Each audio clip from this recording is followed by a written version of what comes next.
Hey, what's going on, guys? Welcome back to the channel. Here today, we're going to be analyzing a pro game in ranked, and today we're going to be watching AlphaKep. I'm pretty sure that at this time, AlphaKep is currently not on any pro team, but he was formerly on Pittsburgh Knights. And in this game, he's playing with a couple of other players who are also listed as being pros on ballchasing.com. I haven't heard of a lot of them, I'm not going to lie. But he's playing with Dribs and AJG on his team, and they are, I'm pretty sure, partied up together. I might be wrong about that. But let's see what this ranked 3v3 game is going to look like. I love analyzing pro games because it's a really great way to learn from how they play and kind of take note of how they play and what they kind of try to do to get wins in ranked. We don't even know if AlphaKep ends up getting this win, but we're going to find out together and we're going to learn stuff and we're going to analyze this gameplay. Let's get into it. All right away we notice he's cheating up, going for the mid boost, which was up. That was just a replay bug. Obviously, it was the start of the game. That boost was there.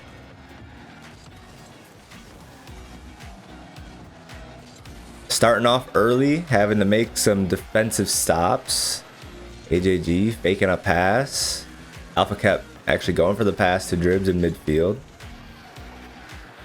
AlphaKep is interestingly using the Mustang, and what a clear that was. Holy moly, that was a tough clear.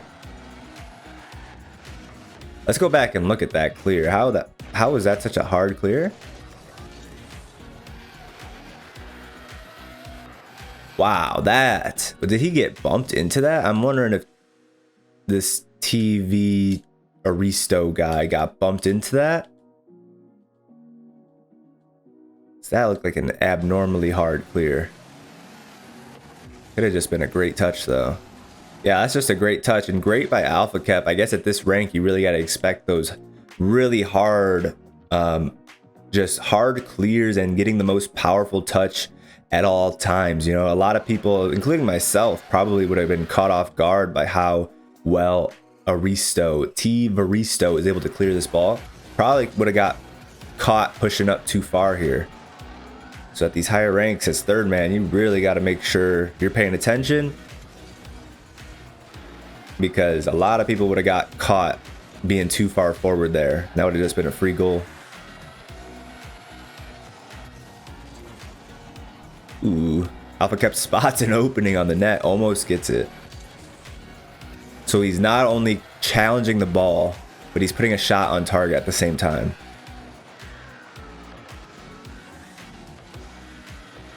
Tries the position for a pass from AJG. How is he even expecting this turn from AJG there? So I think they were partied up. I'm not positive.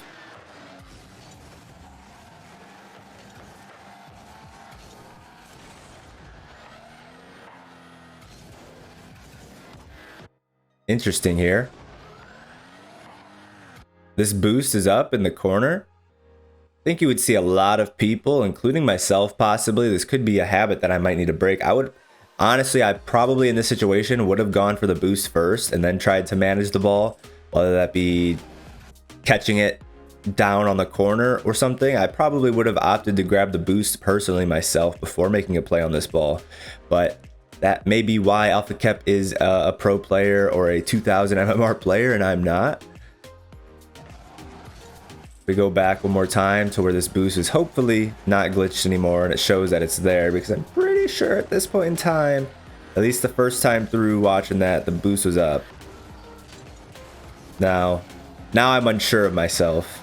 I'm unsure whether that boost was there or not, but I'm pretty sure that boost was up. I hate these replay bugs, man. They really need to fix these replay bugs. I mean, it's never gonna get fixed, but Rocket League 2, man. Hopefully Rocket League 2 will fix these bugs.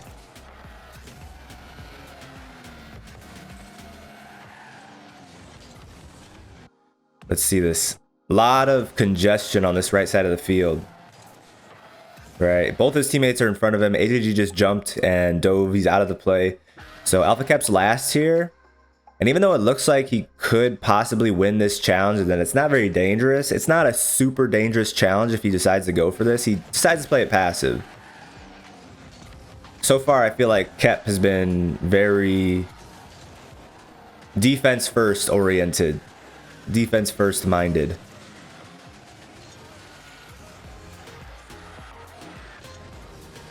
Gonna go up and challenge the air play early, forces the attacker over him. And you notice here, like, A lot of people at GC or, you know, high champion would probably continue to challenge this as high as possible. But you can tell AlphaKep really has no intention of actually challenging Adam here. He's really just forcing him over him. He's taking away the option of him getting a flip reset. And he's forcing him to the backboard. And by forcing him over him to the backboard, he knows he's got a teammate behind him who can collect on the backboard and do whatever he wants with it. So he's forcing Adam to hit it to the backboard where AJG is behind him, and he's able to clear the ball back. But if AlphaKep actually goes up and challenges this, which I'm sure he could have gotten the touch here if he wanted to, if he goes up, he could go for the contact on this ball, but all that's going to create is a chaotic bounce, and you don't know how that's going to go. It could, the opponents could get to it first. It could bounce straight into your net. It could bounce really well for the attackers. And so you instead of putting his defense up to random chance here, he's just going to force it over him and play the higher percentage play, which is just forcing it to the backboard. AJG gets a free ball behind him. So that's really, that's something you don't really see until very high level of play, is people trusting their team on the backboard to the point where they'll just challenge the ball and force it over them, let it get past them, and let it go to the backboard and let their teammate have the clear behind them. That's something you will not see probably even in SSL until you get to like 2K MMR.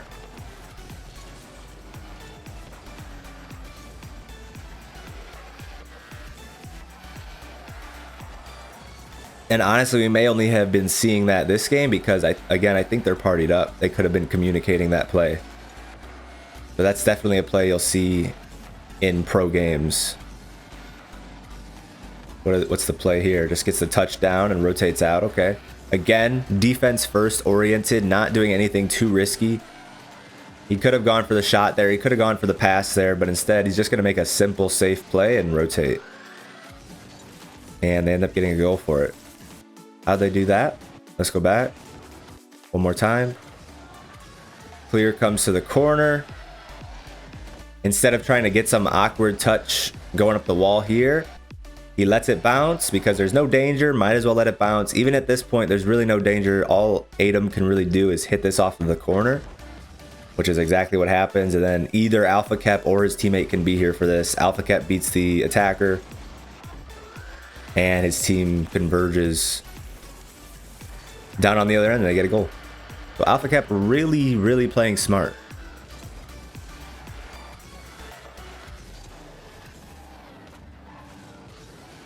That's a great touch, whether that's intentional or not. This touch is really good. I thought, oh man, he might have misread this a little bit. And again, you don't know if this was intentional or not, but you feel like it is, because somebody at this level can definitely reach this ball. And you know, a lot of people would try to, as this ball is coming this way and the ball's right here, they would try to get on this side of it and force it to the corner. But when you do that, the ball has such speed and momentum that it's just going to bounce away from you, and then this guy's going to be able to beat you to the ball. So this touch, whether intentional or not by AlphaKep, where he actually gets on this side of the ball and then gets a soft touch on the wall that he's able to follow up, is super good. And if he intentionally did that, that's a seven head play.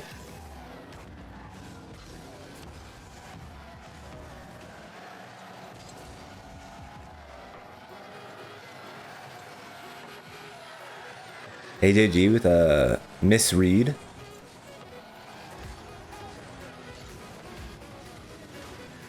Little bit of panic on the defense. But if we go back, let's analyze this a little bit, because I did actually kind of like this first touch by AlphaKep, just because he can't take his time here. Right, this ball, he can't really set up for a dribble here because Space Spear would probably come in and try to go for a bump on him, and then the ball's sitting in front of his net with somebody about to shoot it, probably Adam. So it's really dangerous to try to set up a dribble here. The only thing that AlphaKep, I feel like he probably thought AJG would turn up the wall, possibly, and go for this again. If he didn't think that, I'm sure he could have made the play to hit the ball to the corner and followed it up. Space beer is there, but it's very unlikely that he'd be reading that play and that he'd be ready to intercept a touch, like a diagonal flip sort of touch AlphaKep would take in this direction, so he can carry his car's momentum that way as well and follow up the ball. This is about the second best thing AlphaKep could have done in this situation, hoping that AJG would turn upfield and go for it. He actually probably would have been able to go for that himself if he didn't get bumped there.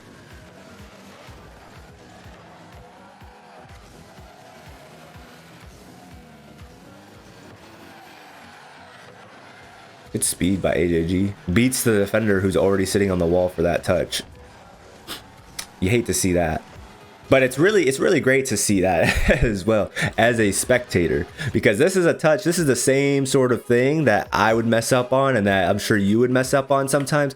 Like when the ball, it's such a three-dimensional game played on a two-dimensional screen, as all video games are, and so depth perception is hard sometimes. And these reads, when the ball's traveling like this, and you have to try to like get the pinch sort of touch. It's so easy to mess this up and feel like, oh, I just missed the easiest touch ever. But in reality, this is not an easy read. This is a hard read to read in a two-dimensional game, or in a three-dimensional game played on a two-dimensional screen. This is a hard bounce to read, or a hard spatial judgment to make.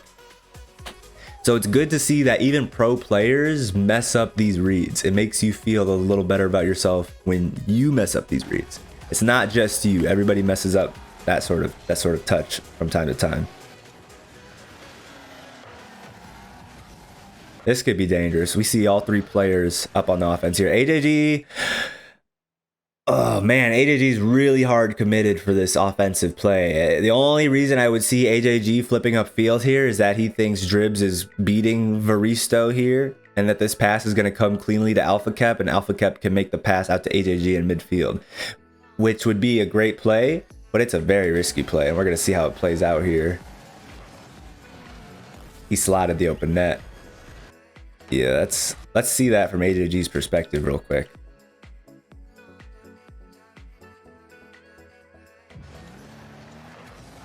He sees that pass. He sees AlphaKep. Oh man. Because you see the challenge. Varisto is up. Varisto is up early here. Like, he's not going to go up that early if he doesn't have the read. So it's really makes you scratch your head at why AJG's pushing up here. Maybe he thinks AlphaKep would be able to turn around in time in order to be on the backboard or on the back wall to take whatever touch Varisto has here. But yeah, I don't see a good reason for AJG to be flipping upfield after he sees that the attacker is already up, intercepting that pass, or attempting to intercept that pass.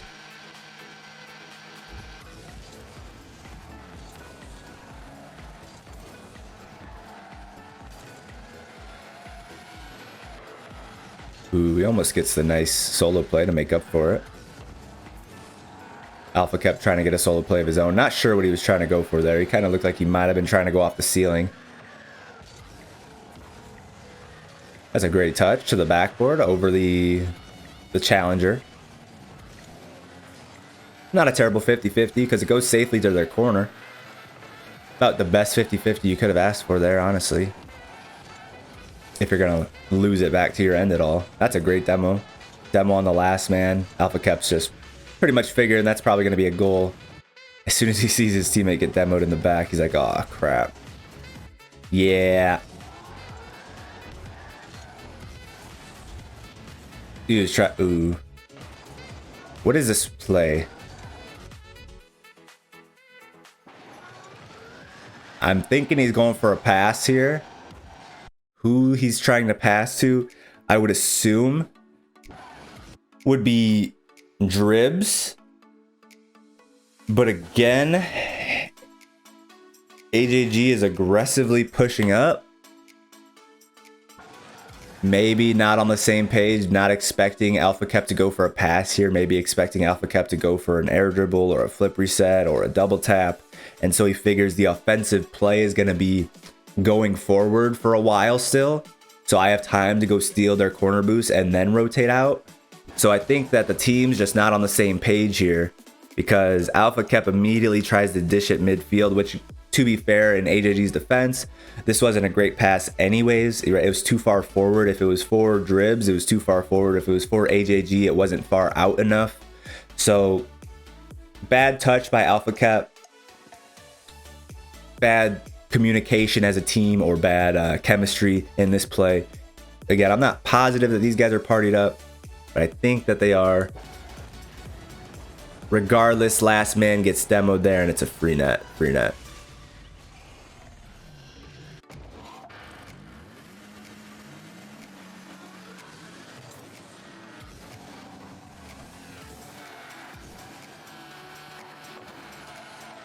All right, what's the play here? That's a beautiful catch. Wow. You see AlphaKep playing those 1v1s all the time. That's what happens when you play 1v1s all the time. You got good control. Let's go back and admire that catch one more time. Is this just a Mustang thing, or you think AlphaKep could pull off this catch on the Octane as well? Because this catch has absolutely zero movement to it. That's crazy. Maybe it's just because of the replay, but you can, oh my God, you couldn't catch that any better if you had 100 tries. You know, that was the perfect catch.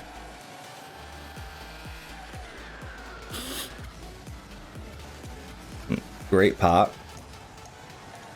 You know, watching AlphaKep, or knowing who AlphaKep is via TikTok, I don't watch his streams, but based on his TikToks, you would not think AlphaKep would be as solid of a player as he is. He fucks around a lot, obviously. We all know AlphaKep. But watching his gameplay, his gameplay does not reflect his personality. His gameplay is very intelligent. Definitely looks like the most composed and the smartest and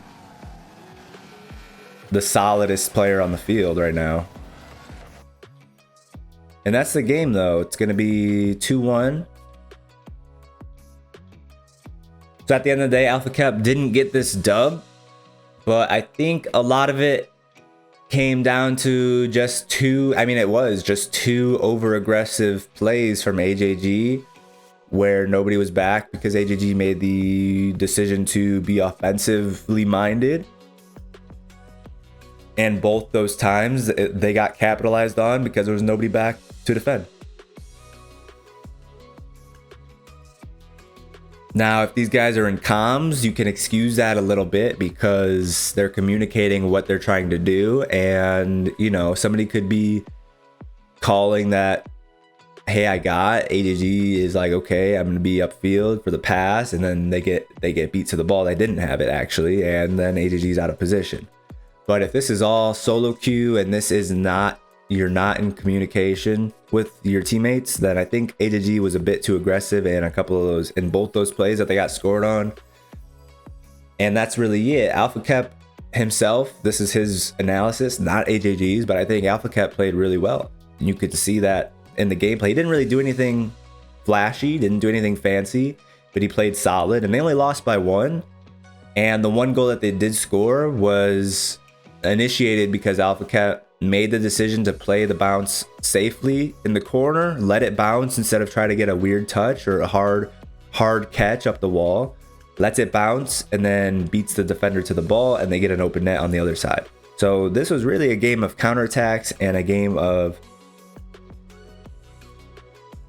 taking the chances when they're presented to you, not really trying to be crazy individual players who create chances, but just taking the mistakes as they come and scoring on them when they come.